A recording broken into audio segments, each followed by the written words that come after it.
Earning an income through affiliate sales is one of our favorite ways to make money as bloggers, but it's one that can often be very difficult. It seems like some bloggers do it really well, but oftentimes I hear from people, I'm trying so hard, but I don't seem to be making any sales. There's a lot of ways to maximize affiliate commissions. Today I want to show you a very simple way that you can boost your affiliate sales right now on your blog in just a few minutes. Okay, I just made you a hefty promise, but I really did just spend a very short period of time working on something for the Income School website, something that we've been trying out that does a good job of boosting affiliate sales. When it comes to creating really good blogs, we find that we do very well with very helpful, informational content. But there's a lot of that kind of content that gets us traffic, but that doesn't really lend itself to affiliate sales. So how do we get more affiliate sales? Sure, we can earn from ads, but how do we get more affiliate sales? So with that informational content, we've got a really neat way that you can start to push some affiliate sales even when there's nothing in that piece of content that really lends itself to that. Here's how we're doing it. This is an article on the Income School website. It's old, it's been up here for a few years, but it's one that still gets traffic. So I went in today to go ahead and do a quick little update. And as I scroll through here, you know, it pushes our membership, it pushes Project 24, but there's not really much on here. I mean, it's about affiliate marketing. It's an article about affiliate marketing, but there's no affiliate links anywhere in the article. And so what can I do to maybe start earning some affiliate commissions? Well, here's what I did. I added a little section to the bottom of the blog post. You'll see if you look real closely, I added a little bit of a spacer here. And then I just added a segment. Here are some of my favorite blogging tools.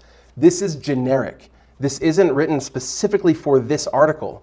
It just picks out a few of my favorite tools that I've recommended in other places on my website. Now, this isn't a strong affiliate push. There are some articles that we write where there's almost no choice by the end of the article. Like, if you're interested in this, you should click my link and buy the product today. These aren't those types of posts, but this gives me an opportunity. Because it's a website that's an article about affiliate marketing, the whole website is about internet marketing, so why not have some of my favorite tools here? A lot of the people reading this are going to need web hosting. A lot of them are going to need stock photography. And a lot of them are going to be interested in advertising on their blog. So let's just give them some links. This might not boost my links like 2x or 3x, but if you incorporate this across your whole website, you'll actually be able to see a fairly sizable increase in total affiliate clicks and therefore affiliate commissions. Now let me show you how to do this super easy. Here I am in the Gutenberg editor. I put a little spacer here. This is 35 pixels. I've written this is just regular text. Now I could make it stand out by adding maybe a background color. I played around with some of that, but I decided just to leave it as is.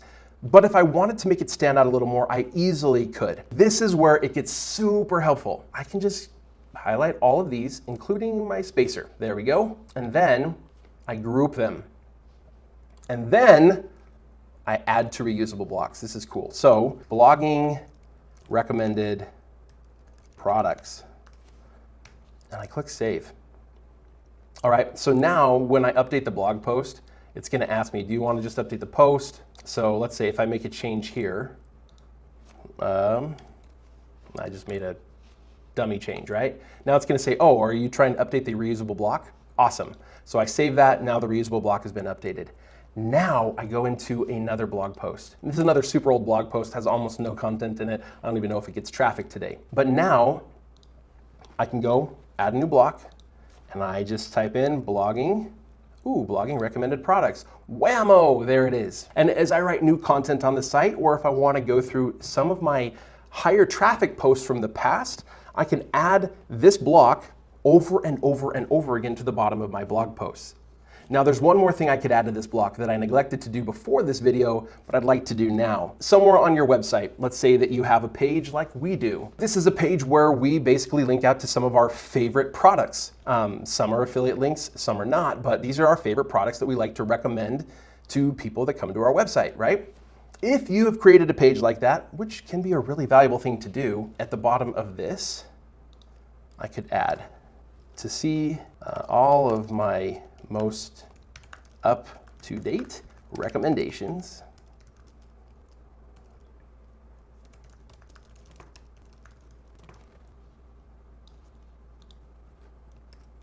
And this is just an internal link to this other page on my website. Now here's the real question. If I update this now, let's refresh this. Now that was cool. Did you see that? I don't know if you just noticed what happened. What happened is I took this post. This isn't where I made that change, right? I made that change in a different blog post. I saved it in here. When I updated it, I saved the block. And then in this post, when I refreshed it, it added that new piece of content. That's what's so cool. So I have this reusable block group that now is going to be spread out all across articles on my site. And if I ever want to make a change to it, I change it in one of those blog posts and it's spread all across the site. This is one of the reasons why I really like the direction WordPress is going. With their Gutenberg editor, the blocks style of editing, it just opens up so many more doors to be able to create reusable blocks, to be able to create templates essentially for blog posts. And in the process of doing that, make our lives as bloggers so much easier and allow you to do cool things like this to help boost affiliate sales across your website. If you found that tip helpful, make sure that you give this video a like. I would also love to hear comments from you. What sort of things would you like to learn how to do more successfully on your website or in your internet marketing business? Whether that's a website, YouTube channel, whatever that may be. Also, just know that by commenting on this video, you are entering yourself into our special comment contest. You can find details about that at incomeschool.com/comment-contest. All right, that's it for today. This is Ricky signing off. We'll see you guys next time.